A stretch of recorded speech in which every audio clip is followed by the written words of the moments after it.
আকাশবাণী কলকাতা স্থানীয় সংবাদ পড়ছি প্রিয়া বিশ্বকর্মা। বিধানসভা অধিবেশনের দ্বিতীয় দিনে আজ অধ্যক্ষ রথীন্দ্র বসু সদ্য প্রয়াত বিভিন্ন ক্ষেত্রে বিশিষ্ট ব্যক্তিদের উদ্দেশ্যে শোক প্রস্তাব গ্রহণ করেন।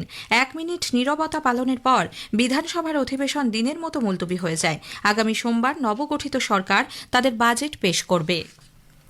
আন্তর্জাতিক যোগ দিবসের প্রচারে গৃহীত বিভিন্ন কর্মসূচির অঙ্গ হিসেবে আজ সকালে কলকাতা সহ রাজ্যের বিভিন্ন জেলায় রান ফর যোগা ম্যারাথন দৌড়ের আয়োজন করা হয়।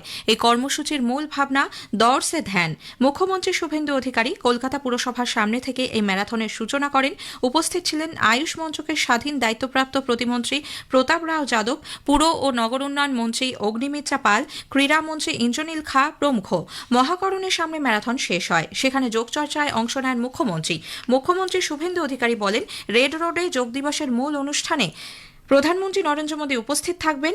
ওই দিন প্রায় 35,000 মানুষ রেড রোডে অনুষ্ঠানে অংশ নিতে পারবেন। শহরে স্বামী বিবেকানন্দ জন্মগ্রহণ করেছেন।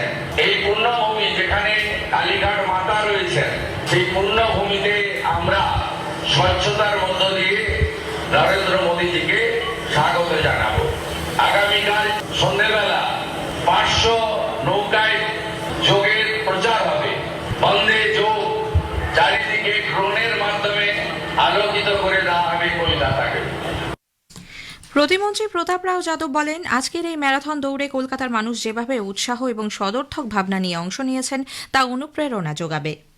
कोलकाता सदैव अपनी समृद्ध सांस्कृतिक विरासत, बौद्धिक चेतना और सामाजिक जागरूकता के लिए जाना जाता है और आज आपने स्वास्थ्य एवं योग के प्रति अपनी प्रतिबद्धता का भी उत्कृष्ट उदाहरण प्रस्तुत किया है। নতুন সরকার গঠনের পর এই প্রথমবার রাজ্যে আসছেন প্রধানমন্ত্রী নরেন্দ্র মোদী। দুদিনের সফরে হুগলির তারকেশ্বরে পশ্চিমবঙ্গ দিবসের অনুষ্ঠানে যোগ দেবার পাশাপাশি রেড রোডে আন্তর্জাতিক যোগ দিবসের মূল অনুষ্ঠানে অংশ নেবেন তিনি। পাশাপাশি প্রধানমন্ত্রী কৃষি, রেল, মৎস্য, পশুপালন ও প্রতিরক্ষা ক্ষেত্রে একাধিক প্রকল্পের উদ্বোধন ও শিলান্যাস করবেন। আগামীকাল বিকেলে হুগলির তারকেশ্বরে পশ্চিমবঙ্গ দিবসের অনুষ্ঠান মঞ্চ থেকে প্রায় 590 কোটি টাকার রেল প্রকল্পের উদ্বোধন ও শিলান্যাস করবেন শ্রী মোদী। ওই মঞ্চ থেকে পিএম কিষাণ প্রকল্পের আওতায় সারা দেশে 9 কোটির বেশি কৃষকের অ্যাকাউন্টে 18,880 কোটি টাকা পাঠানো হবে। আন্তর্জাতিক যোগ দিবসে রাজ্য সরকারি কর্মচারীদের অংশগ্রহণ বাধ্যতামূলক নয় বলে রাজ্য সরকার কলকাতা হাইকোর্টে জানিয়েছে। বিচারপতি অমৃতা সিনহার বেঞ্চে আজ এ সংক্রান্ত মামলার শুনানিতে রাজ্যের অতিরিক্ত অ্যাডভোকেট জেনারেল বিল্লদল ভট্টাচার্য জানান, গতকালই রাজ্যের পক্ষ থেকে লিখিতভাবে একটি চিঠিতে আদালতকে জানানো হয়েছে 21শে জুন যোগ দিবসের অনুষ্ঠানে অংশগ্রহণ রাজ্য সরকারি কর্মীদের জন্য বাধ্যতামূলক নয়। কেউ চাইলে অংশগ্রহণ নাও করতে পারেন। এরপরই মামলার নিষ্পত্তি করে দেন বিচারপতি তপব্রত চক্রবর্তী কলকাতা হাইকোর্টের ভারপ্রাপ্ত প্রধান বিচারপতি হিসেবে নিযুক্ত হয়েছেন। কেন্দ্রীয় আইন ও বিচার মন্ত্রক আজ এই নিয়োগের কথা ঘোষণা করেছে। উল্লেখ্য, আজই কলকাতা হাইকোর্টের প্রধান বিচারপতির পদ থেকে অবসর নিচ্ছেন সুজয় পাল। মুখ্যমন্ত্রী শুভেন্দু অধিকারীর ঘোষণা মতো আলিপুরদুয়ার, দক্ষিণ দিনাজপুরের বালুরঘাট এবং পশ্চিম বর্ধমানের আসানসোলে নতুন মেডিকেল কলেজ তৈরির প্রস্তুতি শুরু করেছে রাজ্য সরকার। নতুন 3টি মেডিকেল কলেজের প্রত্যেকটিতে এমবিবিএসে 100টি করে আসন থাকবে। নতুন মেডিকেল কলেজ তৈরির জন্য জমির ব্যবস্থা করতে 3 জেলার মুখ্য স্বাস্থ্য আধিকারিকদের প্রস্তাব দিয়েছে West Bengal medical service corporation limited. Medical college তৈরির জন্য সংশ্লিষ্ট এলাকার কোনো হাসপাতাল ক্যাম্পাসে পর্যাপ্ত জমি রয়েছে কিনা জানাতে হবে স্বাস্থ্য দপ্তর। সেখানে পর্যাপ্ত জমি না থাকলে সংশ্লিষ্ট হাসপাতাল থেকে 10 কিলোমিটারের মধ্যে অন্তত 20 একর জমির ব্যবস্থা করতে হবে জেলা প্রশাসনকে। আলিপুরদুয়ারের হাসিমারায় ভার্নবাড়ি চা বাগানের নর্দমায় তলিয়ে যাওয়া শিশুকন্যার মৃতদেহ উদ্ধার করেছে জাতীয় বিপর্যয় মোকাবিলা বাহিনীর জওয়ানরা। আজ সকালেই নর্দমার জলে তলিয়ে যায় 4 বছরের ওই শিশুকন্যা। 5 ঘন্টা পর ঘটনাস্থল থেকে প্রায় 3 কিলোমিটার দূরে সাতালি চা বাগানের নর্দমা থেকে তার দেহ উদ্ধার হয়। উত্তর 24 পরগনার হিঙ্গলগঞ্জে ত্রাণ সামগ্রী পাচারের অভিযোগ উঠেছে প্রাক্তন তৃণমূল কংগ্রেস বিধায়ক দেবেশ মণ্ডলের বিরুদ্ধে। স্থানীয় বাসিন্দাদের অভিযোগ, গতরাতে প্রচণ্ড বৃষ্টি ও দুর্যোগের মধ্যে সরকারি ত্রিপল ও ত্রাণ সামগ্রী ট্রাকে করে পাচারের চেষ্টা করছিলেন তিনি। যদিও প্রাক্তন বিধায়কের দাবি, সরকারি ত্রিপল ও ত্রাণ মহকুমা শাসকের দপ্তরে ফেরত পাঠাচ্ছিলেন তিনি। উত্তর চব্বিশ পরগনার কাঁচরাপাড়ার Harnett English medium high school থেকে ফের টাকা উদ্ধারের ঘটনায় চাঞ্চল্য ছড়িয়েছে। এর আগে গত 10ই জুন এই স্কুলের একটি ঘর থেকে উদ্ধার হয় 1,77,00,000 টাকা। এই ঘটনায় স্কুলের দুই অ্যাকাউন্টেন্ট অভিক নাগ এবং সায়ন পালকে বীজপুর থানার পুলিশ গ্রেপ্তার করে। তাদেরকে জিজ্ঞাসাবাদ করেই পুলিশ গতরাতে তল্লাশি চালিয়ে উদ্ধার করে 8 লক্ষ টাকা। দক্ষিণ চব্বিশ পরগনার ফলতা থানায় হামলার পরিকল্পনা, ভাঙচুর, বেআইনি জমায়েত ও পুলিশকে আক্রমণের ঘটনায় আরও 10 জনকে গ্রেপ্তার করা হয়েছে। এই নিয়ে এই ঘটনায় গ্রেপ্তারের সংখ্যা বেড়ে হল 26। কলকাতা সহ দক্ষিণবঙ্গের বেশ কিছু জেলায় আজ সকাল থেকে টানা বৃষ্টিতে অস্বস্তিকর গরম থেকে রেহাই মিললেও জনজীবন কিছুটা বিপর্যস্ত। বেশ কিছু জায়গা থেকে জল জমার খবর পাওয়া গেছে। একটানা ভারী বৃষ্টিতে উত্তরবঙ্গেও জনজীবন বিপর্যস্ত। পালাসন নদীর জলস্তর হঠাৎ বেড়ে যাওয়ায় দুধিয়ায় নবনির্মিত অস্থায়ী হিম পাইপের সেতুটি ভেঙে গেছে। স্থানীয় সংবাদ শেষ হল। আকাশবাণী খবর পড়ছি সৃজিত মুখোপাধ্যায়।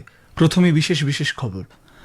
রাষ্ট্রপতি দ্রৌপদী মুর্মু বিশ্ব সিকল সেল দিবস উপলক্ষে মধ্যপ্রদেশের ওঙ্কারেশ্বরে এক অনুষ্ঠানে যোগ দিয়েছেন। প্রধানমন্ত্রী নরেন্দ্র মোদী বলেছেন, ভারত বিশ্বের সমস্ত দেশের কাছে এক নির্ভরযোগ্য অংশীদার হিসেবে আত্মপ্রকাশ করেছে। আন্তর্জাতিক যোগ দিবসের প্রচারে আজ পশ্চিমবঙ্গের কলকাতায় ম্যারাথনের সূচনা করেন রাজ্যের মুখ্যমন্ত্রী শুভেন্দু অধিকারী। উপস্থিত ছিলেন আয়ুষ মন্ত্রকের দায়িত্বপ্রাপ্ত প্রতিমন্ত্রী প্রতাপ রাও যাদব। রাষ্ট্রসংঘের মানবাধিকার পরিষদে জম্মু কাশ্মীর নিয়ে পাকিস্তানের অভিযোগ খারিজ করল ভারত। ভারতের এলএনজি বহনকারী ট্যাঙ্কার দিশা হরমুজ প্রণালী দিয়ে গুজরাটে পৌঁছেছে।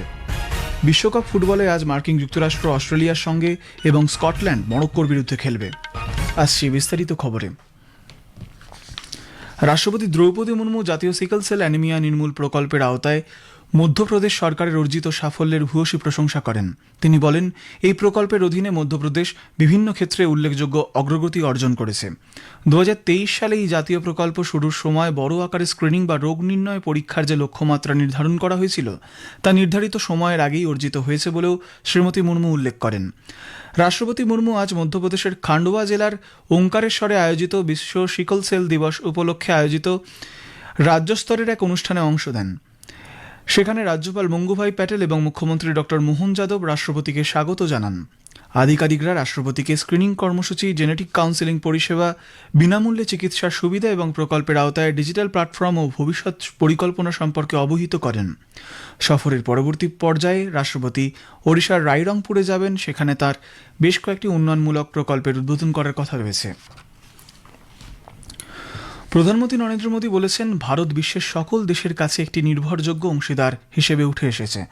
গতরাতে প্যারিসে প্রবাসী ভারতীয়দের উদ্দেশ্যে তিনি বলেন, একসময় বিভিন্ন দেশের মধ্যে সম্পর্ক কেবল বাণিজ্যের উপর ভিত্তি করে নির্ধারিত হতো, কিন্তু বর্তমানে বাণিজ্যের পাশাপাশি পারস্পরিক আস্থাও সমান গুরুত্বপূর্ণ হয়ে উঠেছে। हर देश रिलायबल सप्लाई चेन चाहता है, हर देश स्टेबल पार्टनरशिप चाहता है, हर देश ऐसे साथियों की तलाश में है जिन पर लंबे समय तक भरोसा किया जा सके। और ऐसे समय में भारत विश्व में एक ट्रस्टेड पार्टनर के रूप में उभर रहा है। প্রধানমন্ত্রী আরও বলেন, ভারত এমন বহু ক্ষেত্রে বিনিয়োগ করছে যা আগামী প্রজন্মের জন্য অর্থনৈতিক বৃদ্ধি, উদ্ভাবন ও নতুন সুযোগের পথ প্রশস্ত করবে। আন্তর্জাতিক যোগ দিবসের প্রচারে যে একাধিক কর্মসূচি নেওয়া হয়েছে তার অঙ্গ হিসেবে আজ সকালে রান ফর যোগা ম্যারাথন দৌড়ের আয়োজন করা হয়। পশ্চিমবঙ্গের কলকাতার পুরসভার সামনে এই ম্যারাথনের সূচনা করেন রাজ্যের মুখ্যমন্ত্রী শুভেন্দু অধিকারী। এই কর্মসূচির থিম হল দৌড় সে ধ্যান। মুখ্যমন্ত্রী ছাড়াও আয়ুষ মন্ত্রকের স্বাধীন দায়িত্বপ্রাপ্ত প্রতিমন্ত্রী প্রতাপ রাও যাদব, পুরমন্ত্রী অগ্নিমিত্রা পাল, ক্রীড়ামন্ত্রী ইন্দ্রনীল খান সহ মন্ত্রিসভার একাধিক সদস্য এই ম্যারাথনে অংশ নেন। ম্যারাথন শেষে যোগাসনে অংশ নেন মুখ্যমন্ত্রী। আয়ুষ মন্ত্রকের স্বাধীন দায়িত্বপ্রাপ্ত প্রতিমন্ত্রী প্রতাপ রাও যাদব ম্যারাথনে অংশগ্রহণকারী সকল কলকাতাবাসীকে শুভেচ্ছা জানান। রেল, তথ্য সম্প্রচার এবং বৈদ্যুতিন ও তথ্য প্রযুক্তি মন্ত্রী অশ্বিনী বৈষ্ণব আজ একদিনের সফরে বিহারে যাচ্ছেন। শ্রী বৈষ্ণব পাটনা ও ছাপড়ায় আয়োজিত বিভিন্ন কর্মসূচিতে অংশ নেবেন। শ্রী বৈষ্ণব পাটনায় অবস্থিত software technology parks of India STPI পরিদর্শন করবেন। এরপর কেন্দ্রীয় মন্ত্রী ছাপড়া রেলওয়ে স্টেশন থেকে ছাপড়া দিল্লি এক্সপ্রেস ট্রেনের যাত্রার সূচনা করবেন। খবর শুনছেন আকাশবাণী থেকে। রাষ্ট্রসংঘের মানবাধিকার পরিষদের ৬২তম অধিবেশনে জম্মু ও কাশ্মীর নিয়ে পাকিস্তানের অভিযোগ ভারত দৃঢ়ভাবে প্রত্যাখ্যান করেছে।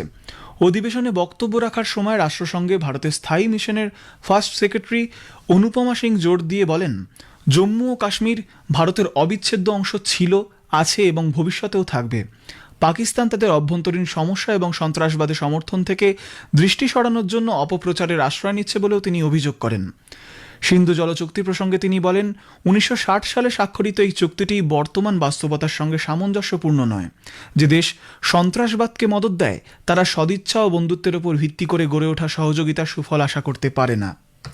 Our position on Indus Water Treaty is well known. It defies logic that a state which exports terror as an instrument of policy continues to demand the privileges of cooperation predicated on goodwill and friendship. It is equally undeniable that the treaty is now outdated. No technical arrangement can remain frozen in time while the world around it is transformed. A treaty negotiated in 1960 cannot be treated as a perpetual entitlement, which is insulated from accountability, detached from present-day realities, and untouched by the profound changes of the past 6 decades.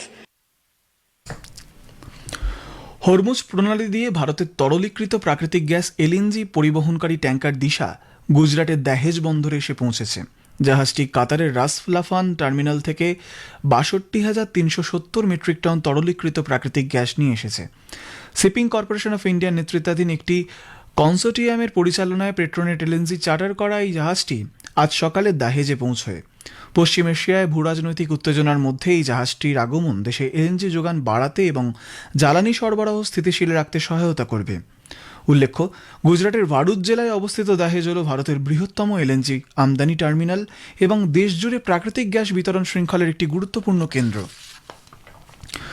সরকার ভিভিজি রামজি আইন কার্যকর প্রক্রিয়ার সহায়তার লক্ষ্যে দেশজুড়ে 100-র বেশি area officer নিযুক্ত করেছে।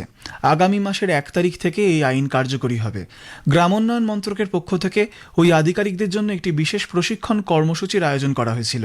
এতে আইনটির বৈশিষ্ট্য, পরিকাঠামো, প্রযুক্তি নির্ভর শাসন ব্যবস্থা নিয়ে আধিকারিকদের অবহিত করা হয়। প্রধানমন্ত্রীর কার্যালয় বিষয়ক কেন্দ্রীয় প্রতিমন্ত্রী ডক্টর জিতেন্দ্র সিং জানিয়েছেন, জম্মু ও কাশ্মীরের কাঠুয়া জেলা শীঘ্রই দিল্লি অমৃতসর কাটরা এক্সপ্রেস করিডোরের সঙ্গে যুক্ত হতে চলেছে। তিনি উল্লেখ করেন, স্থানীয় বাসিন্দা ও শিল্প কারখানাগুলিতে পরিচ্ছন্ন জ্বালানি সরবরাহের লক্ষ্যে এখানে একটি গ্যাস পাইপলাইন প্রকল্প রূপায়ণের পরিকল্পনাও রয়েছে। কাঠুয়া জেলার জাসরোটা এলাকায় আয়োজিত এক জনসভায় শ্রী সিং একথা বলেন। National testing agency NTA NEET UG পরীক্ষার্থীদের জন্য একটি সরকারি হোয়াটসঅ্যাপ চ্যানেলের সূচনা করেছে। আগামী রবিবার এই পরীক্ষার দিন নির্ধারণ করা হয়েছে। এনটিএ স্পষ্ট করেছে, সমস্ত সরকারি হোয়াটসঅ্যাপ বার্তা একমাত্র স্বীকৃত নম্বর 7827980287 থেকে করা হবে। পরীক্ষার্থীদের ন্যাশনাল টেস্টিং এজেন্সির নামের পাশে নীল ভেরিফিকেশন টিক চিহ্ন দেখে নেওয়ার পরামর্শ দেওয়া হয়েছে। হোয়াটসঅ্যাপ বার্তার মাধ্যমে পরীক্ষার্থীদের অ্যাডমিট পাঠানো হয়েছে বলেও জানিয়েছে এনটিএ। সমাজ মাধ্যমের প্রতিরক্ষা মন্ত্রী রাজনাথ সিং এর বিনিয়োগ সংক্রান্ত একটি প্ল্যাটফর্মের সমর্থন নিয়ে ভিডিও সম্প্রচারিত হচ্ছে তা ভুয়ো বলে জানিয়েছে সরকার। ভিডিওটিতে দেখা গেছে এককালীন 22,000 টাকা বিনিয়োগ করলে দিনে 80,000 টাকা পর্যন্ত আয় করা যাবে। এই ভিডিওটি এআই দিয়ে তৈরি বলে নিশ্চিত করেছে প্রেস ইনফরমেশন ব্যুরোর ফ্যাক্ট চেক ইউনিট। সরকার এই ধরনের কোনো বিনিয়োগ প্রকল্প সমর্থন করেন না বলে পিআইবি স্পষ্ট জানিয়েছে। ফুটবল বিশ্বকাপে আজ গ্রুপ এর ম্যাচে মেক্সিকো দক্ষিণ কোরিয়াকে 1-0 গোলে হারিয়ে দিয়েছে। গুয়াদালাহারা স্টেডিয়ামে মেক্সিকোর হয়ে একমাত্র গোলটি করেন লুই রোমো। এই ম্যাচ জিতে মেক্সিকো রাউন্ড অফ 32-তে জায়গা করে নিয়েছে। বিশ্বকাপ ফুটবলে এদিকে কানাডা কাতারকে 6-0 গোলের বিরাট ব্যবধানে হারিয়ে দিয়েছে। কানাডার হয়ে হ্যাট্রিক করেন জোনাথন ডেভিড। অন্য ম্যাচে সুইজারল্যান্ড বসনিয়া হার্জেগোভিনাকে 4-1 গোলে হারিয়ে দিয়েছে। এছাড়া চেক প্রজাতন্ত্র ও দক্ষিণ আফ্রিকার মধ্যে ম্যাচটি 1-1 গোলে ড্র হয়। সিয়াটেল স্টেডিয়ামে গ্রুপ ডির ম্যাচে আজ মুখোমুখি হবে মার্কিন যুক্তরাষ্ট্র অস্ট্রেলিয়া। খেলা শুরু হবে ভারতীয় সময় আজ রাত 12:30টায়। অন্যদিকে গ্রুপ সির খেলায় ফক্সবোরো স্টেডিয়ামে ভারতীয় সময় আজ রাত 3:30 স্কটল্যান্ড খেলবে মরক্কোর বিরুদ্ধে। শেষ করার আগে খবরের বিশেষ কিছু অংশ আরেকবার। রাষ্ট্রপতি দ্রৌপদী মুর্মু বিশ্ব সিকল সেল দিবস উপলক্ষে মধ্যপ্রদেশের ওঙ্কারেশ্বরে এক অনুষ্ঠানে যোগ দিয়েছেন। প্রধানমন্ত্রী নরেন্দ্র মোদী বলেছেন, ভারত বিশ্বের সমস্ত দেশের কাছে এক নির্ভরযোগ্য অংশীদার হিসেবে আত্মপ্রকাশ করেছে। আন্তর্জাতিক যোগ দিবসের প্রচারে আজ পশ্চিমবঙ্গের কলকাতায় ম্যারাথনের সূচনা করেন রাজ্যের মুখ্যমন্ত্রী শুভেন্দু অধিকারী। উপস্থিত ছিলেন আয়ুষ মন্ত্রকের দায়িত্বপ্রাপ্ত প্রতিমন্ত্রী প্রতাপ রাও যাদব। রাষ্ট্রসংঘের মানবাধিকার পরিষদে জম্মু কাশ্মীর নিয়ে পাকিস্তানের অভিযোগ খারিজ করল ভারত। ভারতের এলএনজি বহনকারী ট্যাঙ্কার দিশা হরমুজ প্রণালী দিয়ে গুজরাটে পৌঁছেছে। বিশ্বকাপ ফুটবলে আজ মার্কিন যুক্তরাষ্ট্র অস্ট্রেলিয়ার সঙ্গে এবং স্কটল্যান্ড মরক্কোর বিরুদ্ধে খেলবে। খবর এখনকার মতো এ পর্যন্তই।